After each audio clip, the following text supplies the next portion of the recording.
Evan Washburn has shown up at Cleveland Browns camp, and it would feel to me like the only reasonable decision at quarterback has to be starting Tyrod Taylor as a veteran to make sure you don't throw Baker Mayfield to the Wolves too early. You're coming off 0-16. But is there a chance Baker could win the job?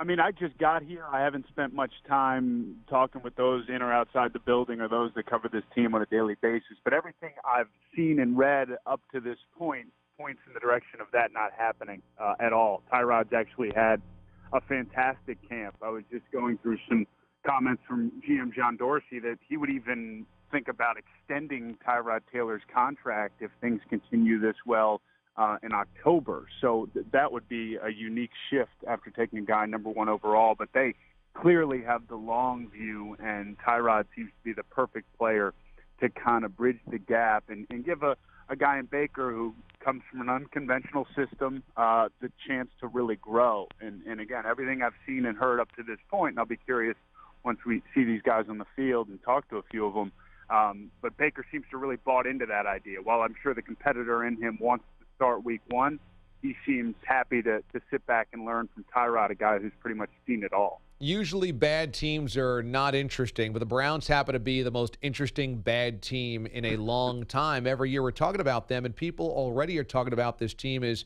perhaps getting over the hump and getting near 6 or 7 or even 8 wins. What do you think is a realistic expectation for Cleveland? I think 6 would be realistic and a positive. I mean, look, when you've won one game in 2 seasons, 4 would be a positive. But you're right. They have some talent here and some guys in their second year that showed flashes last season. And I think more than anything, Tyrod has proven that he's not going to make the wow plays. He's not going to stretch the field. He's going to be conservative in his approach, but he's not going to lose you games. And what happened a lot last year is the Browns were in one-score games. They were in a lot of tight games, and then depending on who was under center, they found ways to lose games. And I think that's the one thing Tyrod Taylor buys you is the chance for other players around him to try and make plays to win games, and he'll just manage the team through some of the ups and downs that come with the game. Now, there's still a lot of questions, especially offensively. I mean, who's catching passes for this team other than Jarvis Landry right now? And obviously some questions along the offensive line when you lose a Hall of Famer, a future Hall of Famer, and Joe Thomas.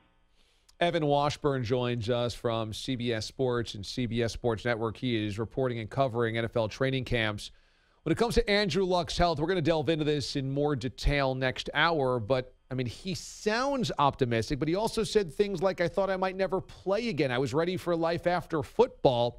Should Colts fans be optimistic like it feels Andrew Luck is, or should it be cautious and maybe realistic that Andrew Luck may never get back to what he once was?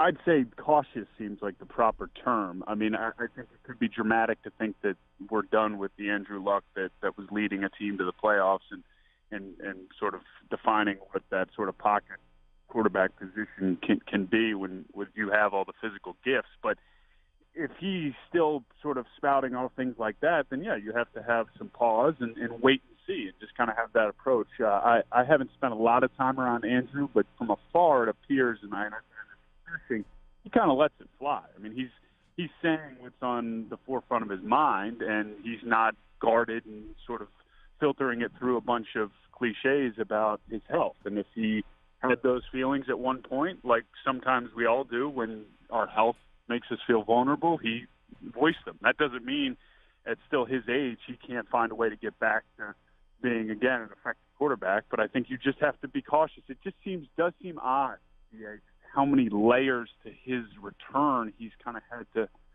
force himself through, from throwing a high school ball to a college ball to not throwing days. I mean, whenever there's just not a consistency of just being present, being able to do your job and not be in pain, then you have to have some pause and some caution. Let's talk about 2 NFC California teams, the Rams and the 49ers. Both have a lot of expectations this year. 2 different end games. I don't think anybody expects the Niners in the Super Bowl, but the Rams certainly could be there. Who do you think out of those 2 teams handles the expectations of the pressure better? Jimmy Garoppolo's 49ers, perhaps competing in the division for a playoff spot, or the Rams get into the playoffs and competing for a Super Bowl spot?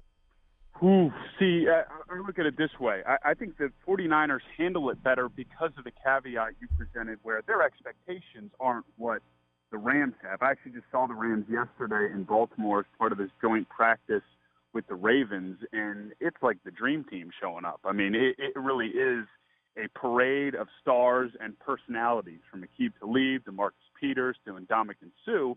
And there were moments in this joint practice where, I mean, especially up front, even without Aaron Donald, they were dominant. I mean, they were running through that Ravens offensive line. But I just have seen too many examples of, I mean, I remember doing a game last year where Marcus Peters threw a flag into the stands and then left the field. I mean, stuff like that may happen with this team. And then if you have the bookend of this is Super Bowl or bust or NFC Championship or bust, that to me becomes an unsafe bet. Well, I think the 49ers will show some market improvement, but they're not being, as you mentioned, labeled as a team that we should really worry about or think about as a true NFC contender to win the Super Bowl. So I just think that's the safer bet for this thing not kind of going south.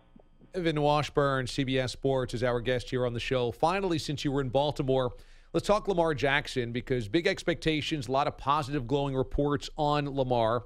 And then we had the Hall of Fame game, and it was It was what a rookie quarterback usually will look like in his first preseason game, especially one that starts off the preseason for the entire league.